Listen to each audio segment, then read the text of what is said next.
پیوست کیے بتایا وہ شاہ کو پریشان نہیں کرنا چاہتی تھی، ورنہ جلن تو اس کے ہاتھوں پر ہو رہی تھی۔ خواب ٹھیک ہیں، آپ اپنے ہاتھ دیکھیں کیسے لال ہو رہے ہیں، ہمیں بتایا کیوں نہیں؟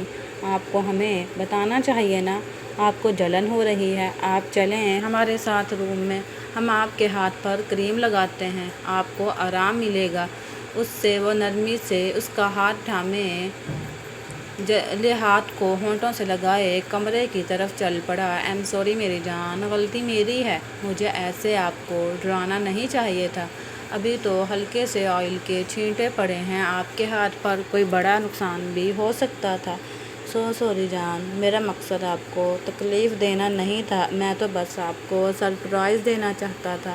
شاہ، آپ کیوں بار بار سوری بول کر مجھے شرمندہ کر رہے ہیں؟ پلیز آپ ایسا نہ بولیں، میں اچھی طرح جانتی ہوں رحاب کا شاہ اپنی رحاب کو کبھی تکلیف نہیں دے سکتا، اس لیے نہ ہی آپ کو شرمندہ ہونے کی ضرورت ہے، نہ ہی صفائیاں دینے کی ضرورت ہے۔ رحاب نے اسے پرسکون کیا۔ وہ مسکراتے ہوئے اسے ساتھ لگا کر اس کی پیشانی چوم گیا۔ اب جلن تو نہیں ہو رہی میری جان کو؟ شاہ کو اب بھی سکون نہیں مل رہا تھا، اس کی رحاب تکلیف میں تھی، وہ اپنے رحاب کی ذرا سی بھی تکلیف برداشت نہیں کر سکتا تھا۔ نہیں ہو رہی جلن، ہم ٹھیک ہیں اب، اس نے مسکرا کر بتایا، لیکن ہمیں ہو رہی ہے جلن۔ شاہ نے اداسی سے کہا۔ شاہ، آپ کو کہاں جلن ہو رہی ہے؟ رحاب پریشان ہوئی تھی، اسے لگا شاید شاہ کے بھی آئل کے چھینٹے پڑے ہوں۔ یہاں ہو رہی ہے جلن۔ شاہ نے اپنے دھڑک رہے دل کی طرف اشارہ کیا۔ شاہ، آپ کو جلن کیوں ہو رہی ہے؟ آپ ٹھیک تو ہیں؟ پلیز چلیں، ہم ڈاکٹر کے پاس چلتے ہیں۔ وہ اس کی تکلیف کا سن کر ہلکان ہوئی تھی۔ ہماری تکلیف کا علاج کسی ڈاکٹر کے پاس نہیں بلکہ آپ کے پاس ہے۔ ہم نے آپ کو تکلیف دی ہے، اس لیے ہمیں تکلیف ہو رہی ہے۔ اب آپ ہی ہماری تکلیف کا علاج کر سکتے ہیں۔ وہ بیڈ پر لیٹتے ہوئے اسے بھی اپنے اوپر لٹا گیا۔ رحاب نے پریشانی سے شاہ کی طرف دیکھا۔ رحاب، کس نے؟ اس نے آنکھیں موندے کہا، چہرے پر سنجیدگی چھائی ہوئی تھی۔ سنائی نہیں دی آپ کو؟ رحاب، کس نے؟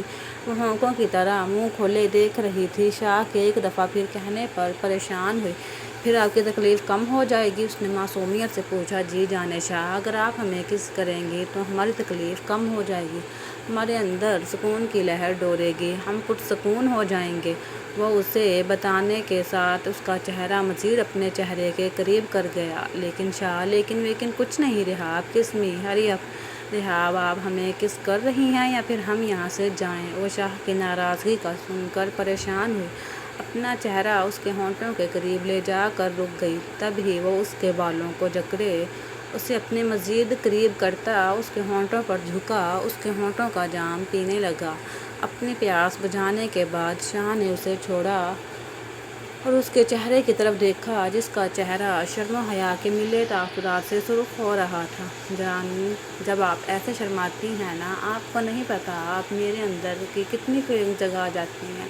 اور جذبات کی رو میں آنکھوں میں خماری لیے اسے بتانے لگا۔ شاہ، ہمیں آپ کے لیے کھانا بنانا تھا۔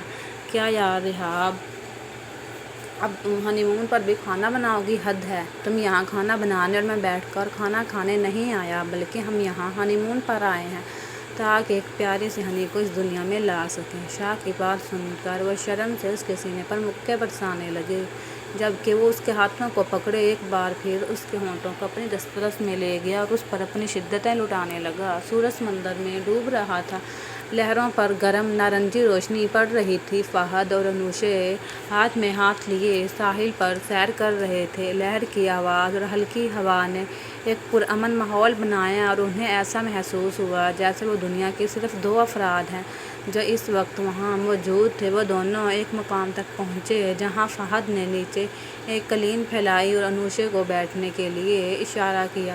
اس نے اپنی جیب سے ایک چھوٹی سی باکس نکالی اور ایک گھٹنے تک جھک گیا۔ انوشے، جب میں تم سے ملا تو مجھے یقین ہوا کہ تم ہی وہ ہو جس کے ساتھ میں اپنی پوری زندگی بتا سکتا ہوں، تم ہی وہ ہو جس کے ساتھ میں ہمیشہ خوش رہ سکتا ہوں۔ تم دنیا کی سب سے اچھی اور مخلص لڑکی ہو جو آج تک میرے پیار کا اظہار نہ کرنے کے باوجود میرے ساتھ ہو۔ کیا تم ہمیشہ مجھ سے ایسے ہی محبت کرو گی؟ جب اس نے پوچھا، اس کی آنکھوں میں محبت کی چمک تھی۔ خوشی کے آنسو انوشا کی آنکھوں میں بھر آئے۔ اسے بھی دوسری لڑکیوں کی طرح اپنے شوہر سے بہت ساری امیدیں تھیں۔ وہ بھی چاہتی تھی اس کا شوہر روزانہ اس سے اپنے پیار کا اظہار کرے، لیکن فہد نے کبھی ایسا نہیں کیا تھا۔